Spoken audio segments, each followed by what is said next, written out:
Если кто не узнал, это сенсация прошлогодней новой волны, обладатель уникального голоса, певец Димаш Кудайберген и композитор Игорь Крутой. И они уже близко, вот я даже слышу их. Задержи их пока вместе. Давай. Пошел задерживать. Чуть больше месяца остается до завершения первого этапа кастинга фестиваля «Новая волна». В этом году конкурс пройдет в Казани и соберет лучших исполнителей популярной музыки со всего мира.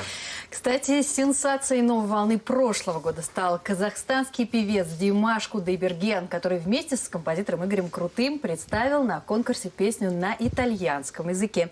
Этим утром Димаш и Игорь Яковлевич в нашей студии. Доброе утро. Здравствуйте. Доброе утро, Игорь Яковлевич. Очень приятно вновь видеть. Димаш, с премьерой в нашем эфире. И мы знаем, что на «Новой волне» ты был в прошлом году не в качестве конкурсанта, но, тем не менее, для тебя все эти шоу талантов не впервые, и ты был участником неоднократно. Расскажи про свои впечатления. Честно говоря, немного волнительно, и каждому выход на сцену до сих пор для меня небольшой стресс. С каждым конкурсом ты же уже понимал, что ты вот фактически уникальный, да? Или когда пришло к тебе это осознание? Ну, я до сих пор себя не считаю уникальным. Я пою от души и занимаюсь любимым делом. А ты не должен так считать. У нас Игорь Яковлевич для этого есть, чтобы он подтвердил эту информацию. Неловкую ситуацию о себе говорить.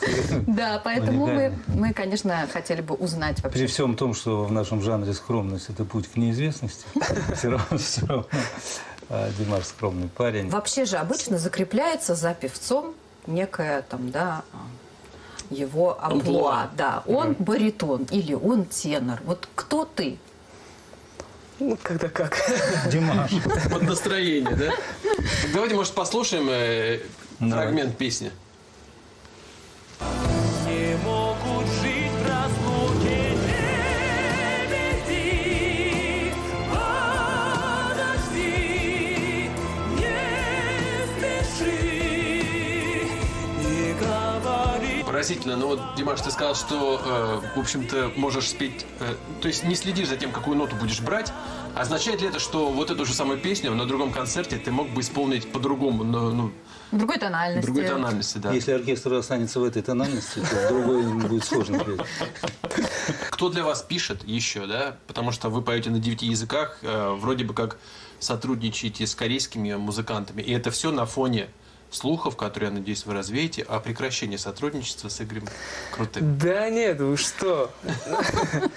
Ну, просто до нашего знакомства и до нашей работы с Игорем Яковлевичем я работал с китайскими композиторами, с американскими и с европейскими, с корейскими. Ты поешь на русском, поешь на других языках. Как тебе кажется, вот наша русская музыка и русская песня и стихи чем отличаются? Сложный вопрос. Нет, ну, русскую музыку я отчасти считаю нашей тоже, потому что в Казахстане русские песни очень популярные. И в Казахстане каждый второй, даже не то, что каждый второй, каждый первый знает все песни Игоря Яковлевича, практически все. И подмосковные вечера. Это не моя, не буду. Ну, я знаю. Нам чужое не А в нужно. Казахстане думают, что ваш.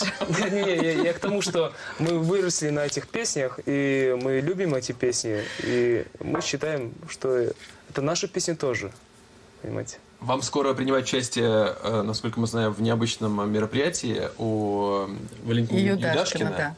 Да. Быть может, есть какой-то секрет, который вы нам откроете? Может быть, какая-то новая песня будет там представлена вашего авторства в исполнении Димаша? Мы готовим вопрос, успеем, не успеем.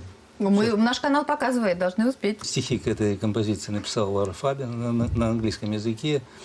Да, и мы начали работать над ней. Но вот в связи с гастрольными, насколько это все успеется. Ну, рассчитываем, что успеем. В любом случае, интересно. не там, так позже эта песня Ну, выйдет. конечно. Спасибо большое. Не там, так очень на новой интересно. волне, но постараемся к 8 марта успеть. Да. Спасибо большое, Игорь Яковлевич. И, Димаш, мы, так же, как и Игорь Яковлевич, теперь тебя ждем почаще у нас в студии. Спасибо Было очень большое. приятно познакомиться, Спасибо пообщаться. Спасибо. Этим утром в нашей студии были певец Димаш Кудайберген и композитор, тоже певец, продюсер Я не Игорь певец. Крутой.